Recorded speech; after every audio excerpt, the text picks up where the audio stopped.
नमस्कार। मेरे इस YouTube चैनल पे एक बार आपका पुनः स्वागत है। जैसा कि हम इस चैनल पे मौलिक अधिकारों के संदर्भ में पार्ट वाइज आपके समक्ष अपने विचारों को रख रहे हैं। इसी कड़ी में आज मौलिक अधिकार भाग 3 के संदर्भ में चर्चा की जाएगी। भाग 1, भाग 2 में हमने मौलिक अधिकारों की उत्पत्ति, समानता का अधिकार, स्वतंत्रता का अधिकार में अनुच्छेद 19 तक इस पे चर्चा की थी। आज अनुच्छेद 20, अनुच्छेद 21 और अनुच्छेद 22 पे चर्चा होगी। अनुच्छेद 20 अपराध की दोष सिद्धि के विषय में संरक्षण प्रदान करता है, जिसका तात्पर्य है कि किसी भी व्यक्ति को केवल कानून के उल्लंघन के लिए ही दंड दिया जा सकता है। यदि कोई व्यक्ति कोई अपराध करता है और उस संदर्भ में कोई कानून नहीं है, तो ऐसी स्थिति में उस व्यक्ति को दोषी नहीं ठहराया जा सकता। इसी में यह कहा गया है कि किसी भी व्यक्ति को एक अपराध के लिए 2 बार दंडित नहीं किया जा सकता है। इसको आप इस तरीके से समझ सकते हैं, यदि कोई व्यक्ति बिना टिकट पकड़ा जाता है तो उससे जुर्माना भी लिया जाए और उसे जेल की सज़ा भी दी जाए, ऐसा नहीं हो सकता। अर्थात एक अपराध के लिए व्यक्ति एक बार ही दंडित माना जाएगा या दंडित किया जाएगा। इसी में जो तीसरी बात कही गई है वह यह है कि एक व्यक्ति को अपने ही विरुद्ध गवाही देने के लिए बाध्य नहीं किया जा सकता है। अनुच्छेद 20 इस तरह से अपराध के विरुद्ध दोष सिद्धि के संदर्भ में संरक्षण प्रदान करता है। अनुच्छेद 21 प्राण एवं दैहिक स्वतंत्रता से संबंधित अधिकार है। ये वो अधिकार है जो आपातकाल में भी विलंबित नहीं किया जा सकता। इस अधिकार में यह कहा गया है कि किसी भी व्यक्ति को कानून द्वारा स्थापित प्रक्रिया को छोड़कर किसी अन्य प्रक्रिया से प्राण एवं दैहिक स्वतंत्रता से वंचित नहीं किया जाएगा। 86वें संविधान संशोधन के द्वारा इसी अधिकार में शिक्षा को मौलिक अधिकार के रूप में शामिल किया गया, जिसमें यह कहा गया कि 6 वर्ष से लेके 14 वर्ष तक के सभी बच्चों को निःशुल्क शिक्षा का प्रावधान है। अनुच्छेद 22 बंदीकरण से संबंध में कुछ दशाओं में उन्मुक्ति प्रदान करता है, जिसमें यह कहा गया है कि बंदी बनाए जाने वाले व्यक्ति को भी कुछ अधिकार दिए गए हैं। इसमें कहा गया है कि बंदी बनाए जाने वाले व्यक्ति को बिना कारण बताए बंदी नहीं बनाया जा सकता।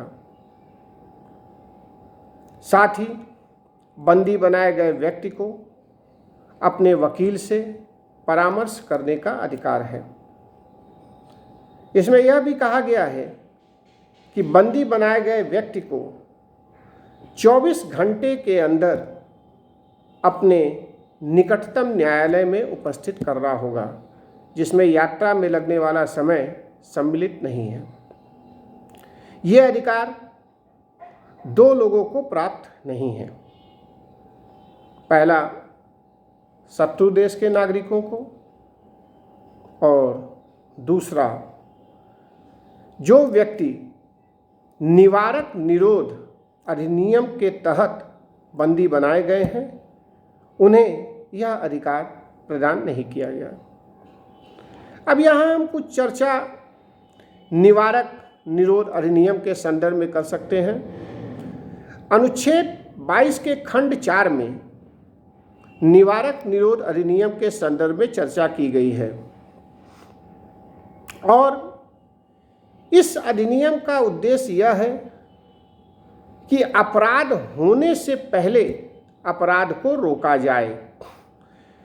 वास्तव में निवारक निरोध अधिनियम अपराध को होने से रोकने के लिए बनाई गई एक व्यवस्था है। यह अधिनियम सामान्य काल और संकट काल दोनों में ही लागू हो सकता है, जबकि संयुक्त राज्य अमेरिका जैसे देशों में यह केवल संकट काल में ही लागू होता है। अब हम लोग कुछ निवारक निरोध अधिनियम के संदर्भ में चर्चा करेंगे कि आखिर वो कौन से ऐसे निवारक निरोध अधिनियम हैं जो कि केंद्र सरकार द्वारा या राज्य सरकारों द्वारा समय समय पर बनाए गए हैं। यहाँ यह बात ध्यान देने योग्य है कि इस अधिनियम का प्रयोग केंद्र भी कर सकता है और राज्य भी कर सकता है। इस संदर्भ में जो सबसे पहला अधिनियम बनाया गया वह निवारक नज़रबंदी अधिनियम 1950 में था, जो कि 1969 तक लागू रहा। इसके बाद आंतरिक सुरक्षा व्यवस्था अधिनियम, जिसे हम MISA MISA maintenance in internal security act 1971 में लागू किया गया। राष्ट्रीय सुरक्षा कानून भी इसी के संदर्भ में है, जो कि 1981 से लागू किया गया। आतंकवाद एवं विध्वंसक गतिविधियां निरोधक अधिनियम टाडा 1985 में लागू हुआ। इसी तरीके से 2002 में पोटा, जिसे आतंकवाद निरोधक कानून कहा गया, वह भी लागू हुआ। यहाँ आपको यह मैं बता दूं कि पोटा वह कानून था जिसके ऊपर संसद के संयुक्त अधिवेशन बुलाया गया। भारतीय संविधान में अब तक 3 ऐसे अवसर आए हैं जबकि किसी भी विधेयक को पास करने के लिए संसद का संयुक्त अधिवेशन बुलाया गया। इसमें पोटा भी था। यह कानून 2004 तक चला और उसके बाद यूपीए सरकार ने इसे समाप्त कर दिया। कहने का तात्पर्य यह है कि भारतीय संविधान में स्वतंत्रता के अधिकार के संदर्भ में जो 4 प्रमुख अनुच्छेद थे, अनुच्छेद 19 जिसमें हमने 7 स्वतंत्रताओं को देखा, अनुच्छेद 20 उसकी चर्चा हुई और अनुच्छेद 21 एवं अनुच्छेद 22 यह स्वतंत्रता के अधिकार से संबंधित है और इसी पे हम लोग आज चर्चा किए। आगे मौलिक अधिकार भाग 4 में हम शोषण के विरुद्ध अधिकार एवं धार्मिक स्वतंत्रता के अधिकार का वर्णन करेंगे। इन्हीं शब्दों के साथ मैं अपने बात को समाप्त करता हूँ। धन्यवाद। नमस्कार।